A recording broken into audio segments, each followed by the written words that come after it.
Hey, what's up, everybody? Happy hump day. Thanks for cruising over to the DFS 5-pack to talk about MLB DFS. Mr. Bellman had yourself a night last night. Congratulations, bud. That was sorry I couldn't hang out with you, but I fell asleep on the couch early last night, so I couldn't enjoy the run with you, but it was another monster night for you. That's great. And the point that I was thinking is, like, imagine if you stuck to your guns and you didn't play Syndergaard at all, because you're like the biggest Syndergaard hater. But that's such a point to DFS is we all get gun shy when something hurts us the last time out. Yeah, man. I even messaged you about it a couple times before the slate started. I was just really stuck in my mind how he pitched last time in Cincinnati, and he was in a really good matchup here. Syndergaard is exactly who I thought he was. That Cincinnati start was an aberration. A lot of things worked for him there. Last night is more who he is. He throws insanely hard, and he gets hit really hard. Yeah. I mean, I understand why you felt that way, because I was having trouble telling you just you be you, because I know who you are. You're anti-Syndergaard, and you don't want to play a guy who's going to be that popular, especially when there were so many other good pitchers on the slate. So crazy that was your lineup that worked out so well. Even just imagine going from making the same lineup, but to your point right now, going from Syndergaard to Ryu, who no one knew. Yeah, that would have been a big difference. So big win last night. Congratulations on that, guys. We got double slate Wednesday, 2 MLB slates, NBA. What a great day to join the team. Matt will not be going out to his private island because you didn't get first and you only got second. I think you're just going to rent the island and you'll hold off on that for a couple days, right? Renting it for now. Perfect. Awesome. Hopefully in a couple days we'll be buying. Excellent, guys. Daily passes are up. Lifetime, monthly, annual. It's all for sale on the website. Love to have you come join the family. Subscribe to the station if you're new to it. It is the easiest way to get more daily fantasy sports videos, and the thumbs up is always appreciated. So you wanted me to kind of pick a pitcher. Yep. I'll be honest, guys. All the pitching's close today. There's good arguments for all the guys up top. I think ownership will be relatively spread out. I like Jack Flaherty, but the arguments for the other guys up top are real today. I think it's really, really close. Cardinals need a nice start from him after they had a rough game yesterday. No surprise that the Hudson got hit a little bit. You know, we had a 20-minute monologue about Bryce Harper yesterday. He ended up with the grand slam. Flaherty is real tough on right-handed hitters. We know Philly is real right-handed heavy. We talked about that in detail yesterday. And besides his numbers not looking perfect, Flaherty's actually been good this year outside of the 2 starts at Miller Park. Milwaukee sees the ball well off of him, but he's averaging close to 25 DK points at home. Yeah, I like him quite a bit here. I feel exact same as you. Is there's they're all kind of jumbled up top today. You can make a case for any of the guys up top. There is no true ace on the slate. As far as talent goes, Flaherty, if I were picking right now, I would say he's probably the most talented pitcher on the slate, at least has the most upside for his future. Again, it's not like an amazing spot against Philly here, but it's not a spot I'm scared of playing him in. And with only 4 games, there's a lot of that on the slate. Yeah, honestly, anybody wants to come in and make an argument to me about Robbie Ray or Charlie Morton, you have points. Your points are valid. I understand your points. It is really, really close. I like Flaherty, but I'm not surprised if he's third of that group of 3 right there, because they all do make some sense. The matchups are all relatively even. Pitching quality, they're all relatively even. I think on any given day, Robbie Ray probably has the highest upside and the lowest floor.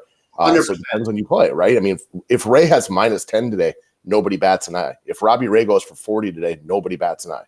Couldn't agree more with you there. So, all right, guys, let's move along. Starling Marte, you're looking for the Marte Parte today. It makes sense.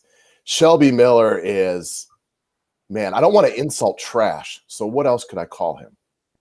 Who did we talk about yesterday? We could just compare those 2 guys that we insulted trash with. Yeah, I mean, Shelby Miller's, he's bad and he's pitching worse. Yeah, he's not good. I like Pittsburgh a ton today. Pittsburgh is another one of these teams when they're in good spots. I don't think they get as much love as they should. They'll get love today, though, and that's where I think it's an important note for about how you play. Like, you're not just going to fade a team you like today just because they're going to get love. You understand that. You have other spots to be different in. For sure. So 2 things on that. 1, yes, just agree with you there. But then 2, on a 4-game slate, like, everyone's going to be more owned than you'd like them to be. If the player's good and in a good spot, he's going to be owned. When I first looked at the slate, I thought Pittsburgh was in the best spot. They were my chalk stack. I thought that's where everyone would go. And I think you're right. They will be owned. But I actually think Milwaukee will be more owned than them. Ooh, that's going to be a tough one. I think as we go through our next offensive players, you'll completely understand that we are looking at both of these teams.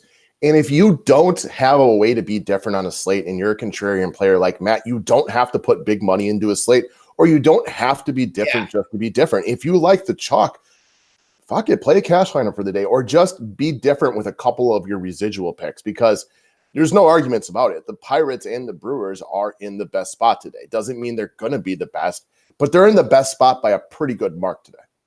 Yeah, I really like Pittsburgh. I mean, we talked about this yesterday with the Giants. Like, I mean, I loved the Giants yesterday. I did. They were in course. They didn't even end up being as popular as they should have been, at least the bottom of their lineup. But I differentiated myself elsewhere. I mean, I love Freddie Peralta yesterday, so that helped a ton. But you can find guys like that, at least similar to that on every slate pretty much. Definitely. Again, other reasons just to like Marte, besides the fact that Shelby Miller has an ERA of 8 and a whip over 2. He's 8 of 20 with 3 extra base hits off Shelby Miller. He's a better DFS player than real life player because he can steal bases and hit for power, and he's really started to play well the last couple of games. And not only can he steal bases, but their announcers were talking about this yesterday. When he gets on a walk or a single right now, it seems like it's a double because he's running every time. There you go. All right, so moving over to the Milwaukee Brewers, who I don't know if they're going to get more love than Pittsburgh, but who really knows at this point? They both make a lot of sense, and they're both going to have big numbers next to their percentages.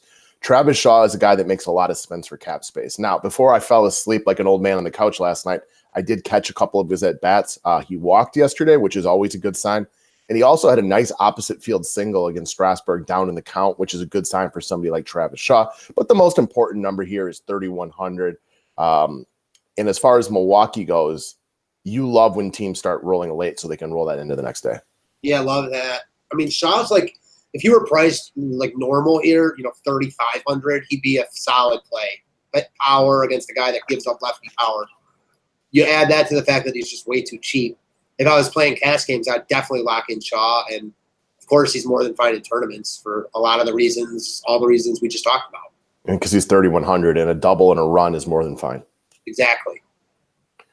I mean, that's the other thing. Like, sometimes when guys are cheap like that, you don't even need anything for that. Not even cheap. Baseball is so funny. Last night in the big DraftKings, like $88 GPP, the winning lineup had Chris Davis in it, who was scratched. See, I mean, that's something you can take a look at. I mean, baseball is funny that way, and that's where we were just talking about this before getting on the show. It's just different. Like, you can take zeros. Yesterday, I just assumed I wasn't even going to come close to placing in all my lineups, and then at the end of the night, I looked, and I didn't realize Colin McHugh was going to be like half owned, and he went for -9. Like, baseball is just funky and different because of the negative numbers and because one guy can do so much damage. Yes, especially if you have one guy low owned, like the guy that ended up winning that tournament last night. Use some Mets. Use Pete Alonso, who ended up having like 28 DK points at less than 1% ownership. So that's how that happens, where you can have a Chris Davis getting 0 in your lineup. Exactly. It's just different. It's so weird to describe. Like, you get rewarded for guys who maybe didn't do anything great. You got guys who hit the ball hard and somebody else catch it. It's just a funky sport that way. And it takes a lot for, I think, your average DFS player to really conceptualize something like that. And I go back to a lineup or a day that we had 3 or 4 or 5 years ago, way before we even met. And like, I brought up JJ Hardy because he was dirt cheap and we just needed cap space for good pitching. He hits 2 home runs that go right next to the pesky pole. So legitimately like 305-foot fly balls that just happened to get out. And at like sub 1% ownership, like multiple people win GPPs. It wasn't even like he hit the ball well. It was just super, super lucky. And it's a weird sport that way. It really is. The transition from like NBA, NFL to baseball, there's so much different. The only comparable thing is that they're all DFS sports, and that's really where the similarities end. I guess we're getting a little bit off topic here. I love Polanco here. Why don't you go ahead and talk about it? Well, it's all about Shelby Miller right here. He's trash, right? Awful. He's horrible. He's got an ERA of 8 and a whip of 2. Those are awful, awful numbers. The Pirates have plenty of reason to take a look. And Polanco, much like Starling Marte, yeah, maybe he's not a great real-life player. He's never really turned into the guy that they thought that they had right here. But he's another guy, and again, he hasn't been around that long. He was hurt for an early portion of the year. He has power, despite the 1 home run. He's very capable of stealing a base. At 4,100, there's upside to be had, double digits in 3 or 4. Definitely. I like everything about him here. Big home run last night, right on the ball. I love when he's hitting line drives like that. He's a streaky guy, and he's going well right now. Yeah. Again, speed and power. DraftKings loves it. They love strikeout, speed, and power. He can do two of those things. He just doesn't strike guys out because he doesn't pitch. Um, and I think to go back to the third bullet point, though, right here, like if Contrarian Bellman likes a chalkier offense today, that usually means they're in a really good spot. Yeah. I mean, take yesterday in San Francisco, I'll go right back there. All right. So before I started the broadcast, we were talking about the bottom of the order. Mac Williamson and Kevin Pillar were real generous to you yesterday. And this is a point that you bring up consistently, which is sometimes take a popular team, but take the other portion of the guys that aren't being looked at, which could be like a guy like Orlando Arcia at the bottom of the Brewers lineup today. No way does he have ownership percentages compared to Travis Shaw or any of the guys up top in the lineup today. But he's actually swinging a really good bat lately. I've watched, obviously, a ton of his at-bats because he's on my team. He had 3 hits off Scherzer the other day, just missed a home run to straightaway center. Strasburg was brilliant through most of that game yesterday. The wheels fell off at the end, a little bad luck, a couple of lucky hits, and then, Kane came in and took care of business. But Arcia, he's just swinging the bat pretty well right now, and you can get a guy on a team you like that won't be nearly as high owned as some of the other players. I mean, I love everything about this call. I really do.